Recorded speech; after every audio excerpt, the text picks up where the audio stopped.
C'est beaucoup plus facile pour vous d'entrer dans un mariage où vous rencontrez quelqu'un qui connaît Dieu, tel que décrit dans le psaume 1, que d'entrer dans un mariage où vous devez aller convertir quelqu'un. Deux fois, c'est rude, ça peut vous épuiser.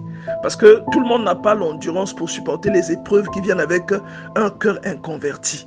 Donc il est important de ne pas se baser que sur le physique, sur la beauté, sur les finances, mais de se baser sur la nature de la personne. Et la référence, c'est ce qui s'est passé au commencement. Une décision d'épouser quelqu'un basé sur des mauvais critères peut devenir le drame de toute votre vie. On ne se marie pas n'importe qui. Essayez d'imaginer une tortue qui veut épouser un singe. Il y a une réalité spirituelle qui ressemble à ça. Nous ne nous ressemblons pas. On n'épouse pas n'importe qui. Avant d'emmener Ève vers Adam, Adam avait une relation avec Dieu premièrement. Le problème avec le fait d'entrer dans une relation en espérant transformer quelqu'un, c'est qu'après, on commence à blâmer Dieu.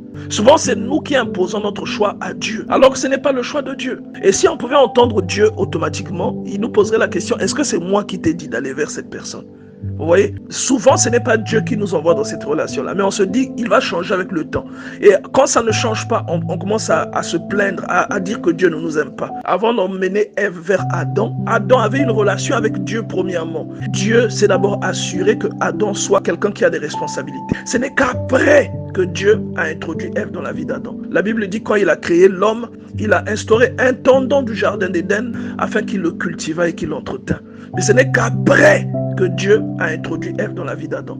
Et si vous observez ce critère-là, vous ferez des bons choix, des choix orientés par Dieu. Et vous vivrez des mariages heureux. C'est pourquoi il faut s'assurer d'être dans la volonté de Dieu lorsqu'on entame une relation. Et quand je parle d'entamer une relation, je ne parle pas de fornication. Je parle vraiment d'une relation qui a pour objectif de se marier. Et vous respectez certains principes jusqu'au mariage.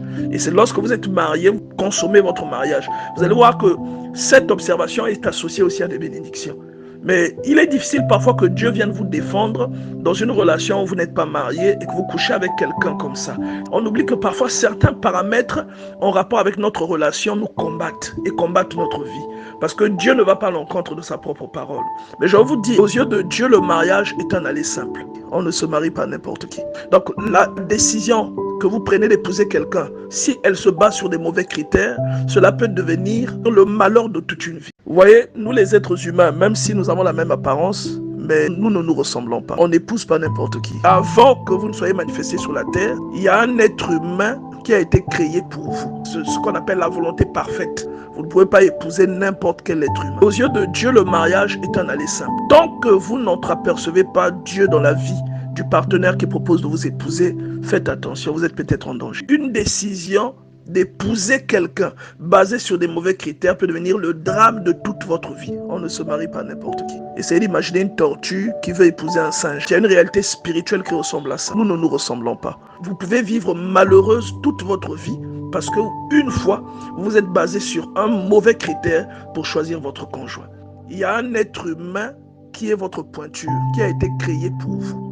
Et pour cet homme-là, une seule femme a été créée pour lui, c'est vous. Et normalement, c'est à lui de prendre votre virginité. Et c'est à vous de prendre la sienne. C'est comme ça. Quelle que soit la distance qui les sépare, les personnes qui sont conçues pour être ensemble, ces personnes-là finissent par se rencontrer. C'est comme des aimants. Les gens autour de vous peuvent ressentir qu'il y a quelque chose de particulier dans le couple que vous formez. Et une autre chose que je veux vous dire, lorsqu'un homme s'intéresse à vous, assurez-vous que cet homme-là a pour père Dieu.